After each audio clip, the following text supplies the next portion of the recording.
مشکی زاچی دے ہے یہ مگر ہو نہ سکا ارے تیرے بازو ہے جدا مجھ پہ ہے تشے نالبی تو نہ غازی ہے کیا کہوں شعر میرے آئے ضرور مل کے کربلا کی ان تمام بہنوں کو پرسہ دیتے جن بہنوں کو آس تھی مولا عباس کے جب تک عباس سے کوئی ہماری چادروں کو ہاتھ نہیں لگا سکتا آپ کے سامنے مولا عباس کا روستہ ہے آئے مولا عباس کو ان تمام بہنوں کا پرسہ دیتے جو بہنیں روانہ ہوئے ہیں مدینے سے بھائی عباس کی آس پہ شب جمعہ ہے محسوس کریے گا بہن اور بھائی کی غربت کو بہنے کے لیے ہے کیا کہوں شعر میرے بیردہ ہم کو لیے ہاں یہ مسلمان سارے شہر در شہر گئے ہاں کھلکتے کوفہ کبھی کھلکتے شام کبھی بارہا ہم پہ ہنسی تو نہ آیا غازی ہے قید خانے میں قضا جب سکینہ کو ملی آئے صدرو جو رونے کے لیے آئے نا اتنی دور سے آئے مولا عباس کو اس 4 سالہ جناب سکینہ کا پرسہ دیتے جو سکینہ کربلا سے شام تک کے سفر میں اپنے بابا کا سر مانگتی ہے ازادار جو اولاد والے نا محسوس کریے گا جناب سکینہ کی غربت کو یہ وہ سکینہ ہے جو کربلا سے شام تک کے سفر میں صرف شمر سے اپنے بابا کا سر مانگتی رہی یہ وہ سکینہ ہے جو خیموں میں جا کے تمام بچوں سے کہتی رہی بچوں گھبراؤ مت میرا چچا عباس پاری لینے گیا ہے سنو اس بیٹی کی غربت اور بیٹی کا قید خانہ ہے قید خانے میں قضا وہ جب سکینہ کو ملی دے کے کرتے کا کفن اور بچی دفنائی گئی ہاں اس گھڑی نام تیرا صورت ناد علی بس میں دہراتی رہی تو نہ آیا غازی آئے دونوں مل کے اسی فرش ادا پر شب جمعہ کربلا میں بیٹھے ایک طرف مولا عباس کا روزہ ایک طرف مولا حسین کا مولا عباس مولا حسین کو ان کی اولاد جناب علی اکبر وہ جناب علی اصغر کا اور جناب سکینہ کا پرسہ دیتے ہیں وہ جبر داسر سے چھینی میں صدا دے ہے تو نہ آیا غازی ہے جبر داسر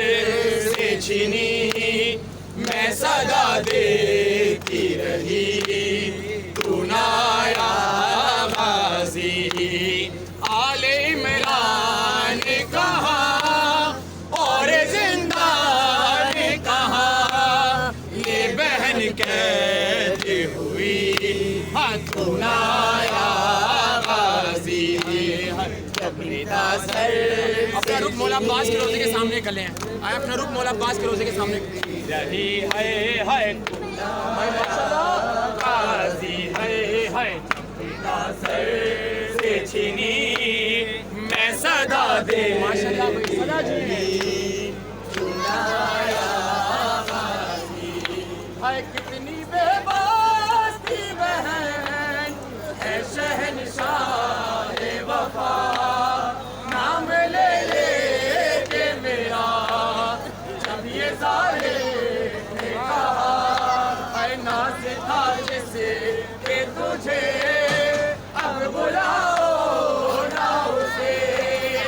اور میں روتی رہی تو نہ آیا غازی جبر داسر سے ماشاءاللہ بھائی ماشاءاللہ صدا جی مولا مولا آپ سب کو پوچھا قبول کریں غازی ہے دھوپ میں تو تھا شجر اس سے آباد تھا گھر اے ورنہ میرا سر